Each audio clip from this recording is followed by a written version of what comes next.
নির্বাচনের মৌসুম আমাদের দেশে ফুল ফোটার মৌসুমের চেয়েও কম কিছু নয়।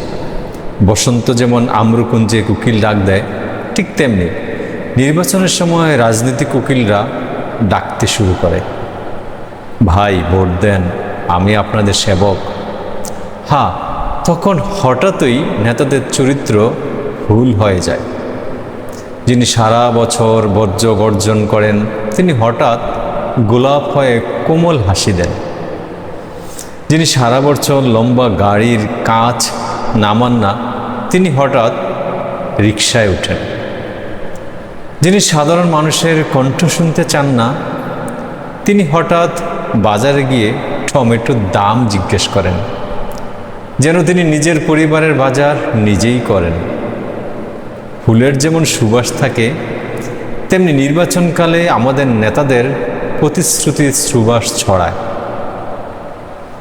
শুনলে মনে হয় দেশে আগামীকালেই সোনার হরিণ নামবে, প্রতিটি গ্রামে সুপার শপ খুলবে আর বিদ্যুৎ বিল হবে ফ্রি।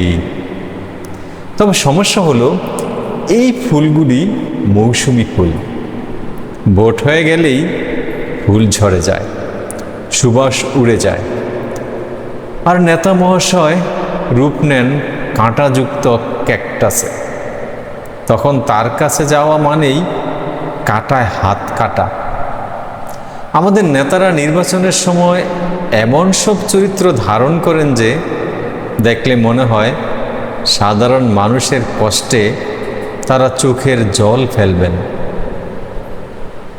রাস্তায় ধুলো তাদের গায়ে লেগে গেলে তারা খুশি হন। গ্রামের মাটির গন্ধ শুকে তারা নাকি কবি হয়ে যান। তখন মনে হয়, বাহ, এরা কতটা সাধারণ মানুষ। কিন্তু ভোটের পর দেখা যায় এরা আসলেই সাধারণ মানুষ নন, বরং ভিআইপি ফুল, যাদের সুবাস কেবল 5 বছরের একদিন পাওয়া যায়। তখন তারা গ্রামের মাটি ভুলে যান, শহরের বিলাসবহুল কার্পেট তাদের প্রিয় হয়। জনগণের জন্য কান্না তখন ফ্রেশ কনফারেন্সে শিরোনাম মাত্র। তাই বলি, নির্বাচন আসলে নেতাদের চরিত্র ভুল হয়ে যায়, কিন্তু সেটি গোলাপ নয়, বরং প্লাস্টিকের ফুল। দূর থেকে সুন্দর, কাছে গিয়ে দেখবেন গন্ধ নেই, জীবন নেই, কেবল সাজসজ্জা। আমরা ভোটাররা যেন ভুলেই না যাই ফুলের সৌন্দর্য ক্ষণস্থায়ী, কিন্তু সত্যিকারের চরিত্র চেনা যায় নির্বাচন শেষে। আর তাই নেতা যদি সত্যিই ফুল হতে চান, তবে যেন অন্তত একটি গুণ রাখেন। ফুল যেমন সুবাস বিলায়, তেমনি তার কাজেও সুবাস থাকুক। ধন্যবাদ সবাইকে। আল্লাহ হাফেজ।